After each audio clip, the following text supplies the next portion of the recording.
जो भी आपके ट्रांजेक्शन होंगे बैंक अकाउंट में वो ऑटोमेटिकली ज़ोहो बुक्स आपका फेच कर लेगी and it is very safe to use. Okay, there is no security problem. फिर उसके बाद सेल्स के मॉड्यूल की अगर मैं बात करूँ तो इसमें जो ये आपको लिस्ट दिख रही है नीचे की तरफ, तो इसमें आपको जो लिस्ट दिख रही है नीचे की तरफ, तो उसमें सबसे पहले कस्टमर का ऑप्शन आता है। जो भी आपके कस्टमर्स हैं, ठीक है, आप उनका अकाउंट यहाँ पे क्रिएट कर सकते हो। इनफैक्ट आप कस्टमर को भी अगर एक्सेस देना चाहो ना उस अकाउंट का, उस पर्टिकुलर अकाउंट का जो आपने क्रिएट किया है पर्टिकुलर कस्टमर के लिए, आप वो एक्सेस दे सकते हो उनको, ठीक है। देन एस्टिमेट्स, अगर आपको प्रोफोर्मा इनवॉइस क्रिएट करना है, देन दिस अगर आपको प्रोफोर्मा इनवॉइस क्रिएट करना है देन आप एस्टिमेट्स का यूज कर सकते हैं। रिटेनर इनवॉइस, अगर आपको कोई भी एडवांस पेमेंट मिलती है किसी से भी, किसी भी कस्टमर से, तो वो आप यहाँ पे उसके डिटेल्स डाल सकते हो और वो बाद में अपने आप सिस्टम एडजस्ट कर लेगा उसको, जब बाकी जितना भी मतलब अगर आप उसको सेल करोगे तो। देन सेल्स ऑर्डर, जो भी आपके सेल्स ऑर्डर आ रहे हैं वो आप यहाँ पे उनका डेटा कलेक्ट कर सकते हो। एंड मैंने जैसे कि आपको बताया था पहले भी, जैसे इन्वेंट्री मैनेजमेंट है, तो अगर आपके पास जो सेल्स ऑर्डर आया उसका नहीं है इन्वेंट्री, तो उसका भी ऑर्डर आप यहीं से प्लेस कर सकते हो। Then invoices, invoices as you all know, यहाँ से इनवॉइस जनरेट कर सकते हो। इनवॉइस के ऑप्शन से आप इनवॉइस जनरेट कर सकते हो। Credit note, as we all know, अगर कोई डेटर ने हमें पैसे स्टॉक वापस कर दिया तो आप उसका क्रेडिट नोट भी यहाँ से जनरेट कर सकते हो। Then coming on to the purchase module, purchase module में जो सबसे पहला ऑप्शन आता है दैट इज वेंडर का।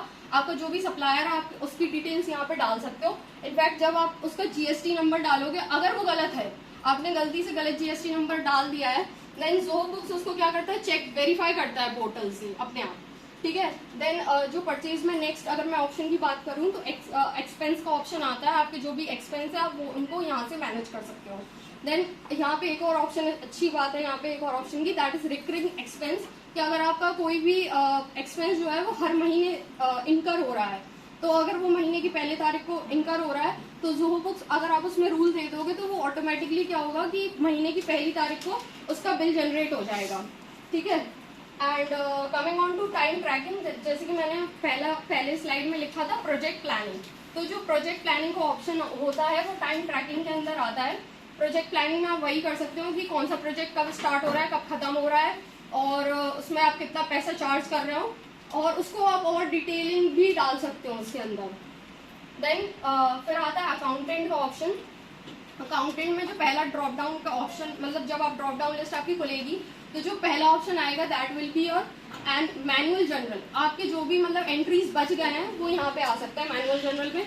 और इसमें एक और अच्छा ऑप्शन आता है जो कि है बजट का।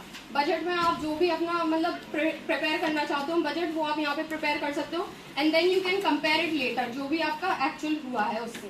देन अकाउंटेंट के बाद आता है रिपोर्ट। रिपोर्ट में क्या है, आपकी balance sheet, PNL, cash flow, ये सब आ जाते हैं।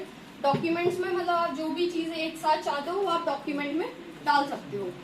Moving on to the next slide, advantages of using Zoho books. सबसे पहले स्केलेबिलिटी आता है। जो Zoho book site can be used by any size of business, that is small, medium and large. Then cost effective, it is very cost effective. ये टैली से सस्ता है, okay. इसका जो अगर आप चार्ज देखो तो शायद ये, if I am not wrong, okay, it is 900 per month, somewhere 899 per month, okay. Then cloud based है। जैसे टैली जो है वो मतलब ऑफलाइन भी चलता है, लेकिन ये जो है वो आपका ऑनलाइन ही चलेगा, ठीक है। तो मतलब इसमें सब चीजें क्लाउड पे आ जाती हैं, आप उसको कहीं से भी एक्सेस